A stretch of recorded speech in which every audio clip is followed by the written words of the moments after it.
ये है शहर का सबसे आलीशान और सबसे बड़ा बंगला। और हॉल में जो कोट पैंट पहने बैठे हैं वो हैं इस बंगले के मालिक पृथ्वीराज वर्धन। और जो स्टाइलिश साड़ी, सोने का हार, सोने का बाजूबंद, सोने की चूड़ियां और कंगन, सोने का मंगलसूत्र पहने बैठी हैं वो हैं इस घर की मालकिन आस्था। लगता है अब इसका बंटवारा करने का वक्त आ गया है। आप बिल्कुल सही कह रहे हो। मैं तो सोच रही हूँ जितनी जल्दी ये काम हो जाए उतना ही अच्छा है। आप बिल्कुल सही कह रही हैं श्रीमती जी। मैं बहुत जल्दी बंटवारे का इंतजाम करता हूँ, लेकिन उससे पहले ये शादी हो जाए। उन दोनों की बातें उनसे कुछ दूर खड़ी स्टाइलिश साड़ी और आस्था जी की तरह ही गोल्ड ज्वेलरी पहने उनकी बड़ी बहू अंजलि सुन रही थी। मैंने तो कभी सपने में भी नहीं सोचा था कि इस हर्षवर्धन बंगले का बंटवारा होगा। मैं ऐसा कभी नहीं होने दूंगी, चाहे इसके लिए मुझे कुछ भी करना पड़े। ये है नेहा और आनंद जो मजदूरी करने जा रहे हैं, और ये सुबह के नाश्ते के झूठे बर्तन लेकर सलवार सूट पहने निकली इनकी बड़ी बेटी स्वाति।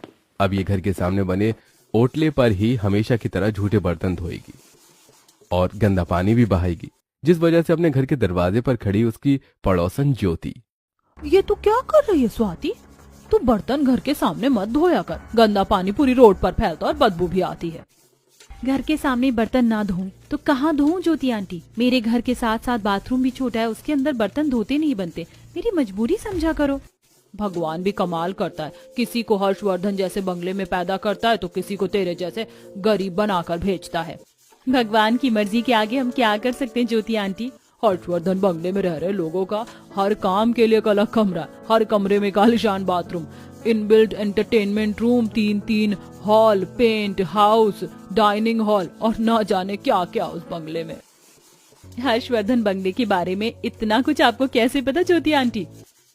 मेरे भाई का बेटा वहाँ नौकरी करता है।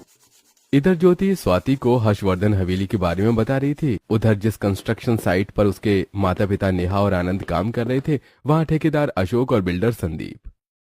जैसा मैंने आपको हर्षवर्धन हवेली का मिनी मैप दिया था, ठीक वैसे ही हूबहू छोटी हवेली आपको बनाना है। आप बेफिक्र रहो संदीप जी, आपने जो डिजाइन मुझे दिया है मैं आपको बिल्कुल वैसा ही बंगला बनाकर दूंगा।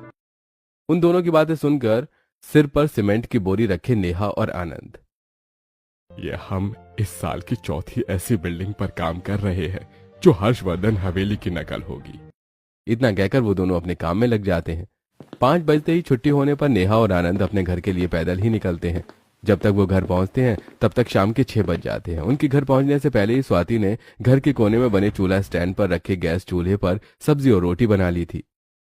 मम्मी पापा आप दोनों जल्दी से हाथ मुंह धो लो, तब तक मैं आपके लिए खाना परोसती हूँ।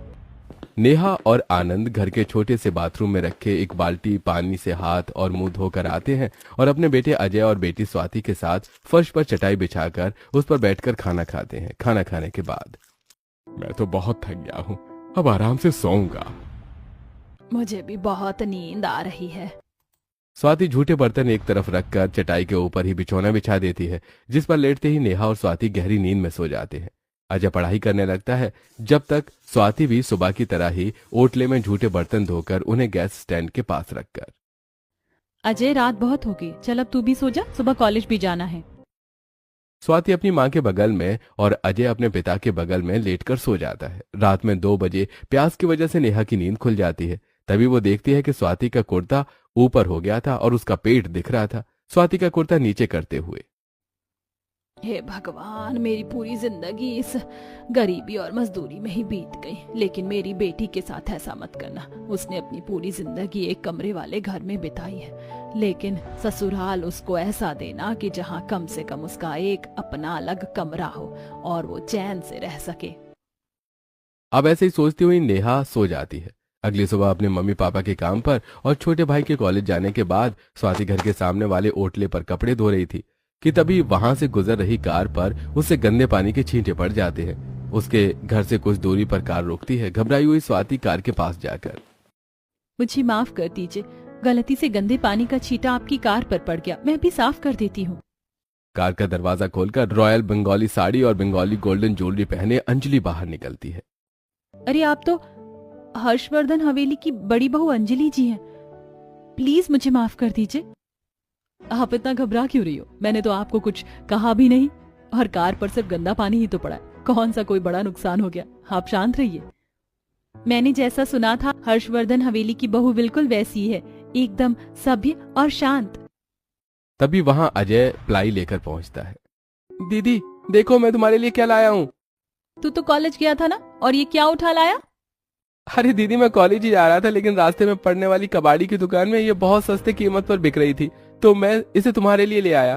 अब ना हमारा जो एक कमरे का घर है उसी में दो दो कमरे हो जाएंगे। तू कहना क्या चाहता है, मैं समझी नहीं हूँ। मैं कह रहा हूँ कि मैं इस प्लाई से कमरे के बीच में एक पार्टीशन बना दूंगा, जिससे न तुम्हारे लिए एक अलग कमरा बन जाएगा। तुम वहाँ आराम से रह सकते हो, जो चाहे वो कर सकते हो, तुम्हारी प्राइवेसी बनी रहेगी। तू पागल है क्या? मेरे होते हुए एक कमरे के घर के दो कमरे नहीं होंगे। जैसे हम एक साथ रहते आए हैं, एक साथ खाते हैं, सोते हैं, उठते हैं, बैठते हैं, जब तक मैं इस घर में हूँ तब तक ऐसा ही रहेगा। हम सब एक साथ ही रहेंगे। स्वाति की बातें सुनकर अंजलि उससे इम्प्रेस हो जाती है। ये लड़की भले ही गरीब है, लेकिन इसकी सोच कितनी अच्छी है, ये मेरे काम आएगी। सोचती हुई अंजलि कार में बैठकर वहां से हर्षवर्धन हवेली चली जाती है। वहां हॉल में कोट पैंट पहने पृथ्वीराज स्टाइलिश साड़ी और उसी की मैचिंग गोल्डन ज्वेलरी पहने आस्था सोफे पर बैठे आईपैड में लड़कियों के बायोडेटा अपने बेटे आयुष्मान को दिखा रहे हैं। वो भी पैंट शर्ट पहने बैठा है, फोटो स्लाइड करते हुए आस्था। ये लड़की अच्छी नहीं है, ये लड़की भी अच्छी नहीं है। ये ओबरॉयज की लड़की है, लेकिन ये लोग बहुत घमंडी हैं।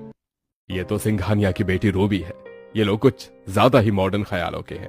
हमें अपने घर में ऐसी लड़की नहीं चाहिए। उन लोगों की बातें सुनकर उनके पास जाकर अंजलि, सासू माँ अगर आप कहो तो मैं एक रिश्ता बताऊं। मैंने आज एक लड़की देखी जो इस घर की बहू बनने लायक है। तो फिर जल्दी बताओ बहू, देर क्यों कर रही हो? इसलिए क्योंकि वो लड़की हमारे जैसी रईस नहीं है, बहुत गरीब है। अगर आपको पसंद आए तो वो इस घर की बहू बन सकती है। बहू? तुम जानती हो ना कि हमारे घर का स्टैंडर्ड क्या है, फिर तुम एक गरीब लड़की को? हाँ बहू, अपने स्टेटस का तो ख्याल करो। उन लोगों की बातें सुनकर अंजलि की नंद रत्ना भी स्टाइलिश गाउन पहने वहां आती है। भाभी जी आप जानती हो ना हर्षवर्धन हवेली के स्टैंडर्ड के बारे में। अगर गरीब घर की बहू आ जाएगी, मतलब मेरी भाभी बन जाएगी, तो फिर मैं उसे अपने फ्रेंड्स से कैसे इंट्रोड्यूस करवाऊंगी? क्या कहूंगी उनसे कि वो किस फैमिली से बिलोंग करती हैं? भाभी जी आप रॉयल फैमिली से हैं, आपको इस घर का रहन सहन पता है। मुझे गरीब घर की लड़की नहीं चाहिए, मुझे तो अपने ही लेवल की पत्नी चाहिए। देखिए, अमीर घर में पैदा होना और गरीब घर में पैदा होना सब किस्मत की बात है। आप अमीर घर में पैदा हुए, आपकी किस्मत, और वो गरीब घर में पैदा हुई, वो उसकी किस्मत। लेकिन अगर वो इस घर की बहू बनकर यहाँ आ जाएगी तो हम एक गरीब लड़की की जिंदगी संवार देंगे। और इस बात की मैं गारंटी लेती हूँ कि उसे यहाँ का रहन सहन सब अच्छी तरह से मैं सिखा दूंगी। लेकिन बहू, उसकी खानदान, फैमिली, पापा जी, वो लड़की एक बार हर्षवर्धन खानदान से जुड़ जाए, वो भला किसी खानदान की पहचान की मोहताज कहाँ रहेगी? फिर तो वो भी हर्षवर्धन खानदान के नाम से जानी जाएगी। बात तो तुम बिल्कुल सही कह रही हो बहू, लेकिन शादी तो आयुष्मान को करनी है, वो बताएगा क्या करना है। भाभी जी आप अगर कोई फैसला आपने लिया है तो सोच समझ कर ही लिया होगा, इसलिए भाभी जी जो कहेंगी मैं वो करूंगा। ठीक है बहू, तुमने अगर कोई लड़की पसंद की है तो फिर तुम ही उसके घर वालों से रिश्ते की बात कर लो। फिर तो मैं आज ही रिश्ते की बात पक्की कर लूंगी। अंजलि स्वाति के घर के लिए निकलती है। स्वाति के मम्मी पापा वहीं फटे पुराने कपड़े पहने कंस्ट्रक्शन साइट पर सीमेंट की बोरियां सिर पर रखे अपने दो साथियों ललित और लखन की बात सुन रहे हैं। मैंने सुना है अब हर्षवर्धन बंगले के छोटे बेटे के लिए लड़की देखी जा रही है। अरे इसका मतलब जैसे उसके बड़े भाई की शादी हुई थी वैसे ही उसकी शादी में भी उसके माता पिता गरीबों को दान करेंगे।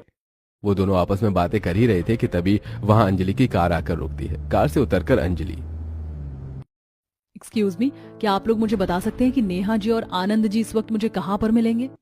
अरे ये तो हर्षवर्धन खानदान की बहू है, भला इन्हें नेहा और आनंद से क्या काम? नेहा और आनंद की तरफ इशारा करके, यही है नेहा और आनंद।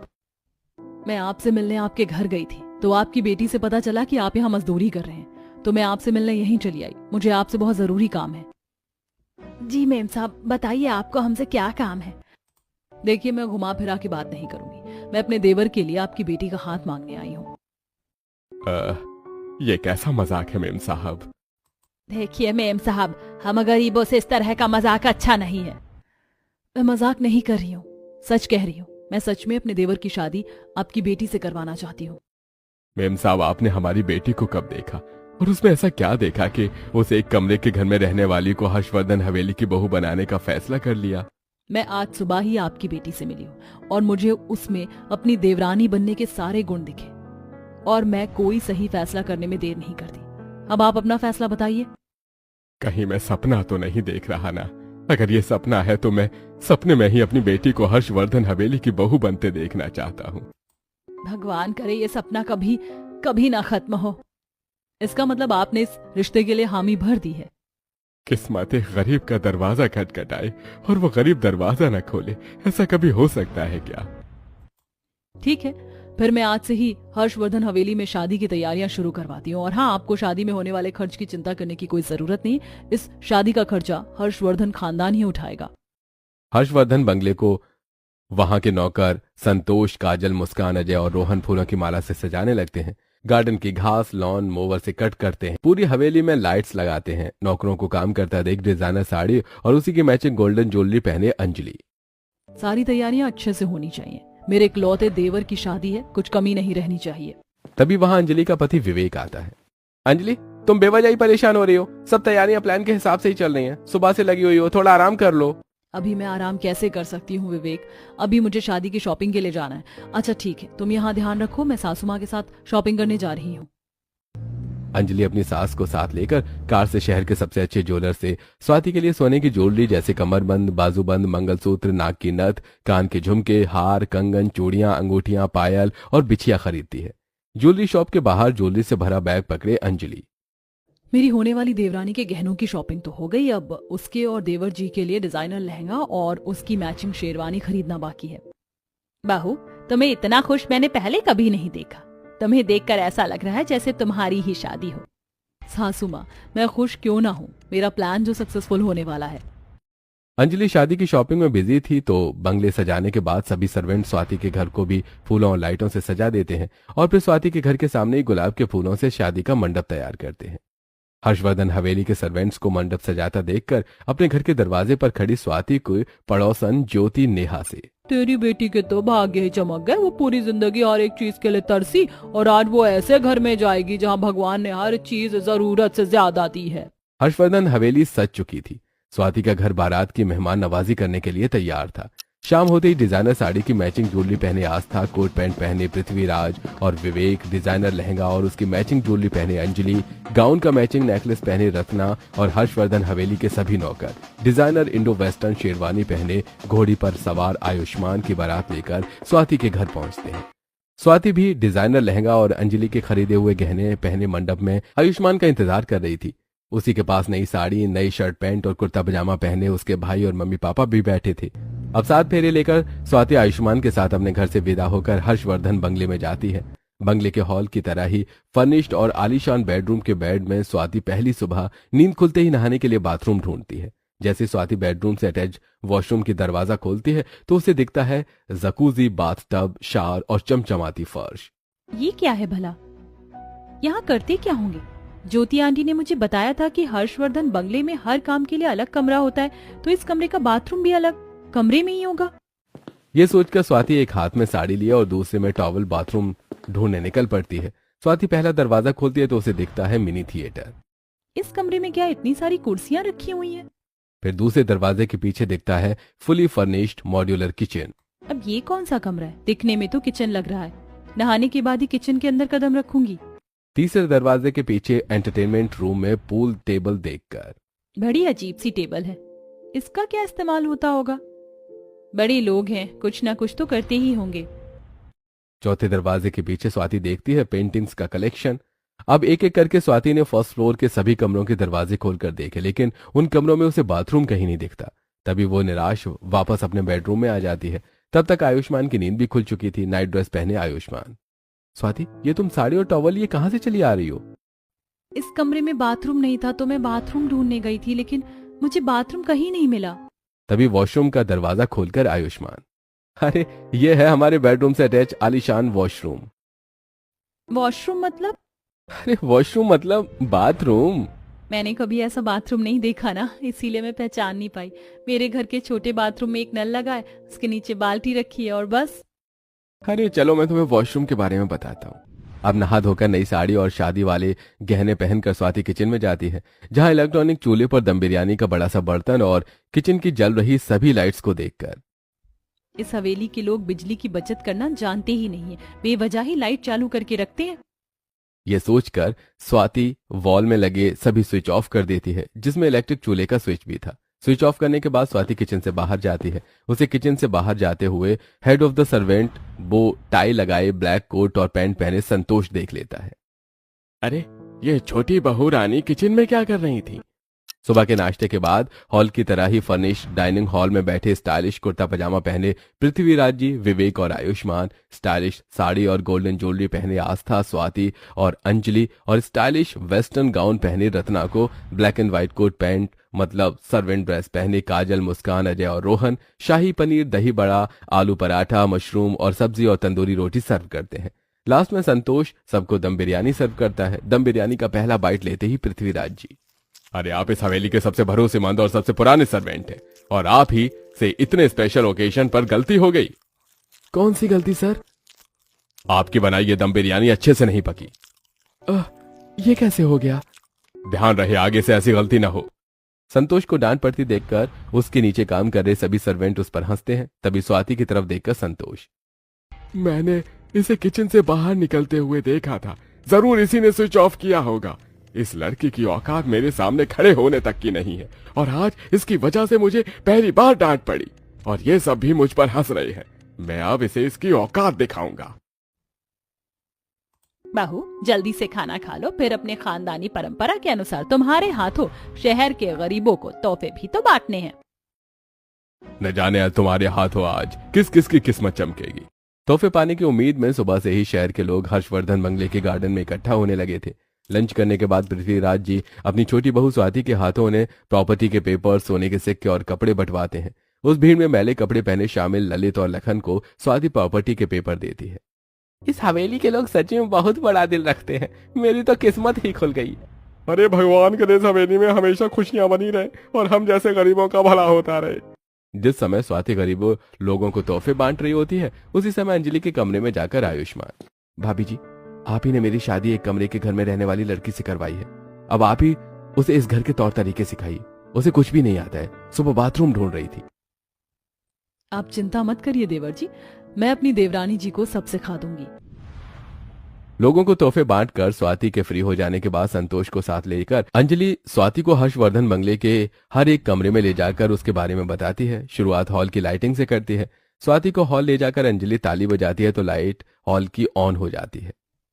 ये देखो देवरानी जी, ये हमारे घर की लाइटिंग है जो आवाज से भी चलती है, ताली से भी और बोलने से भी ऑन और ऑफ होती है। तभी स्वाति को मिनी थिएटर ले जाकर अंजलि, देवरानी जी, ये है इस घर का मिनी थिएटर। यहाँ पूरा परिवार एक साथ बैठकर लेटेस्ट रिलीज मूवीज और वेब सीरीज देखते हैं। तुमने डाइनिंग हॉल तो देख ही लिया है, अब मैं तुम्हें बंगले की लिफ्ट दिखाती हूँ। स्वाति को हॉल में लगी लिफ्ट के पास ले जाकर अंजलि, यह है इस हवेली की लिफ्ट, बटन दबाओ और हवेली के किसी भी फ्लोर में आओ जाओ। इस तरह अंजलि स्वाति को हवेली के हर कमरे में ले जाकर वहां की हर एक फैसिलिटी जैसे गेमिंग, एंटरटेनमेंट और रिलैक्सेशंस के बारे में बताती है और इसके इस्तेमाल के बारे में भी बताती है। और फिर हॉल में आकर अंजलि से स्वाति, जेठानी जी, इतनी सारी मशीनों और लाइट्स में काफी बिजली खर्च होती होगी ना? अब बिजली के बिल की चिंता मत करो देवरानी जी, बस हर्षवर्धन बंगले की सभी फैसिलिटीज का मजा लो। उन दोनों से कुछ दूरी पर खड़ा स्वाति की बात सुनकर संतोष, बिजली बचाने का बहुत शौक है ना तुझे, मैं अब तुझे बताता हूँ। अंजलि कहाँ हो, जरा रूम में आना। अब संतोष जी आपको बंगले का गार्डन दिखाएंगे। देवरानी जी, मेरा बुलावा आ गया। अंजलि के वहां से जाने के बाद संतोष, यही सही मौका है अपनी बेइज्जती का बदला लेने का। छोटी बहू, ये लिफ्ट ना हमेशा चालू रहती है, बहुत बिजली खाती है, इस्तेमाल ना होने पर इसे बंद कर देना चाहिए, लेकिन मैं तो नौकर हूँ, बिना मालिक की इजाजत के बंद नहीं कर सकता। संतोष की बात सुनकर स्वाति लिफ्ट का बटन बंद कर देती है। उसके बाद संतोष स्वाति को वहां से लेकर गार्डन की तरफ जाता है। उस वक्त लिफ्ट में आस्था जी और पृथ्वीराज जी थे लिफ्ट के अंदर से। अरे ये लिफ्ट किसने बंद की? कोई है? लिफ्ट चालू करो। पृथ्वीराज की आवाज सुनकर संतोष गार्डन से भागकर हॉल में लगे लिफ्ट के पास आकर लिफ्ट का बटन ऑन करता है। लिफ्ट नीचे आने के बाद लिफ्ट से बाहर निकलकर पृथ्वीराज जी और आस्था जी, ये लिफ्ट किसने बंद की थी संतोष जी? अरे सर, लिफ्ट का बटन छोटी बहू रानी ने बंद कर दिया था, मैंने अपनी आंखों से देखा है। बहू ने ऐसा क्यों किया होगा? पहला तीर तो निशाने पर लगा, अब दूसरे की बारी है। किचन में इलेक्ट्रॉनिक स्टोव पर रखे बर्तन में चाय उबल रही थी। संतोष वहीं पास ही खड़ा हुआ था। तभी संतोष को ढूंढती हुई स्वाति वहां आती है। आप मुझे गार्डन में अकेला छोड़कर यहाँ क्यों आ गए संतोष जी? छोटी बहू रानी, आपने जिस समय लिफ्ट का बटन बंद किया था उस समय लिफ्ट में आपकी सास और ससुर जी थे। वो बहुत घबरा गए थे। उन्हें अब चाय पीनी है तो बस वही बना रहा हूँ। इतना बोलकर संतोष सिंक में रखे झूठे बर्तन धोने लगता है। अरे, मैं चाय में शक्कर डालना तो भूल ही गया। बिना शक्कर की चाय कौन ही पिएगा। संतोष की बात सुनकर स्वाति चाय में शक्कर डालकर किचन से अपने रूम में चली जाती है। संतोष वही चाय छान कर हॉल में बैठे पृथ्वीराज जी और आस्था जी को लेकर जाता है।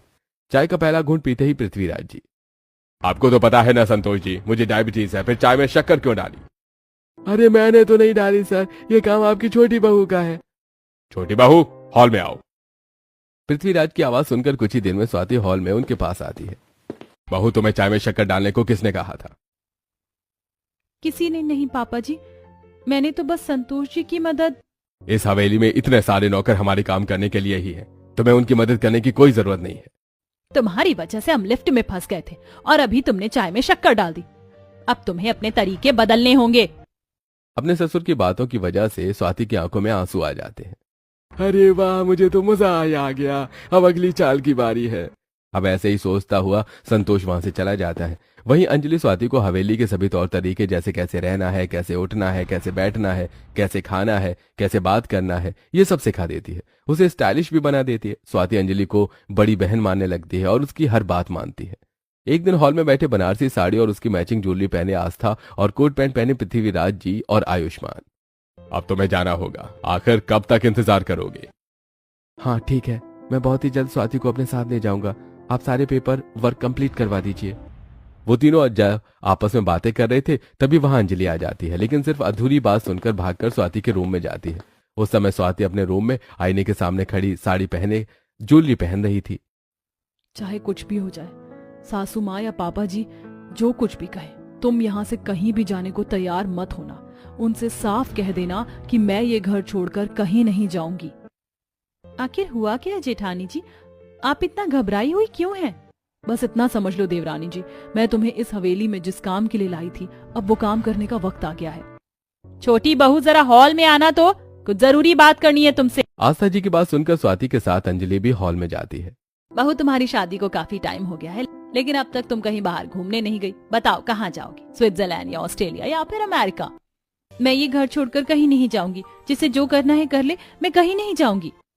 बहू, ये तुम कैसे बिहेव कर रही हो? ये कैसी जिद है? मुझे जेठानी जी ने हवेली से बाहर जाने से मना किया है, इसीलिए मैं यहाँ से बाहर कहीं नहीं जाऊंगी। बड़ी बहू, तुमने छोटी बहू से ऐसा क्यों कहा? पापा जी, मैंने आपकी और सासू माँ की सारी बातें सुन ली थी। मैं इस हवेली का बंटवारा हरगिज नहीं होने दूंगी, चाहे उसके लिए मुझे कुछ भी करना पड़े। ये तुम क्या कह रही हो? बड़ी बहू, ऐसा हमने कब कहा? मैंने उस दिन आपकी बातें सुनी। आप कह रहे थे बंटवारा कर देंगे, अलग कर देंगे। अच्छा, तुम उस दिन की बात कर रही हो। उस दिन मैं और तुम्हारे ससुर जी एक साथ नॉवेल पढ़ रहे थे। एक लाइन में वो पढ़ रहे थे, दूसरी में मैं। शायद वही तुमने सुना होगा। हम बंटवारा कर देंगे, अलग कर देंगे। सही कहा ना बहू? हाँ, मैंने यही बात सुनी थी। तुम भी ना बहू कुछ भी सोच लेती हो। हमसे एक बार तो बात कर लेती। मैंने सोचा आप दोनों हर्षवर्धन बंगले के बंटवारे की बात कर रहे हो, और मैं नहीं चाहती थी कि बंगले का बंटवारा हो, इसीलिए मैंने एक कमरे वाली गरीब लड़की को अपनी देवरानी बनाया। ये तुमने क्या किया बहू? अंजलि स्वाति से अपनी पहली मुलाकात के बारे में सबको बताती है। स्वाति उस दिन घर का बंटवारा ना करने की बात कर रही थी। उसकी इसी बात से इम्प्रेस होकर मैंने इसे अपनी देवरानी बना लिया, ताकि हर्षवर्धन हवेली का बंटवारा ना हो सके। मैं बेवजह ही खुश हो रही थी कि मुझे इतना बड़ा परिवार मिला, सब इतना प्यार करते हैं। मेरी जेठानी मुझे छोटी बहन मानती है, लेकिन मुझे नहीं पता था कि जेठानी जी मेरा इस्तेमाल कर रही हैं। मुझे माफ कर दो देवरानी जी, मैं सच में आपको अपनी छोटी बहन मानती हूँ। अब जब मुझे पता चल गया कि मुझे इस हवेली में किस लिए लाया गया था, तो मुझे लगता है कि यहाँ मेरा रहना ठीक नहीं होगा। ये तुम क्या कह रही हो देवरानी जी? वैसे भी यहाँ के नौकर भी मुझसे ज्यादा हैसियत रखते हैं। मैं जानती हूँ कि संतोष जी मुझे पसंद नहीं करते। उस दिन मेरी गलती की वजह से उन्हें डांट पड़ी, जिस वजह से वो आप सबकी नजरों में मुझे गिराने की कोशिश कर रहे थे। मैं सब जानती हूँ, लेकिन उनकी उम्र का लिहाज करके मैंने कभी कुछ नहीं बोला। वहीं पास ही खड़ा संतोष स्वाति की सारी बातें सुन रहा था। तभी स्वाति के पास आकर संतोष, मुझे माफ कर दो छोटी बहू रानी जी, मुझसे बहुत बड़ी गलती हो गई। मैंने आपको बहुत गलत समझा। इस हवेली में रहकर भूल गया था कि मैं भी एक नौकर ही हूँ। मुझे किसी से कोई शिकायत नहीं है। मुझसे कोई गलती हो गई हो तो मुझे आप सब माफ कर देना। देवरानी जी, जो हुआ वो मेरी गलतफहमी की वजह से हुआ, लेकिन अब तुम इस घर की बहू हो। बड़ी बहू एकदम ठीक कह रही है। छोटी बहू, अब तुम भी हर्षवर्धन हवेली की बहू हो और यहाँ से कहीं नहीं जाओगी। भले ही एक गलतफहमी की वजह से एक कमरे के घर में रहने वाली बड़े बंगले की बहू बन गई थी, लेकिन बड़े बंगले में रहने वालों ने बड़ा दिल दिखाकर उसे अपने खानदान का हिस्सा मान लिया था।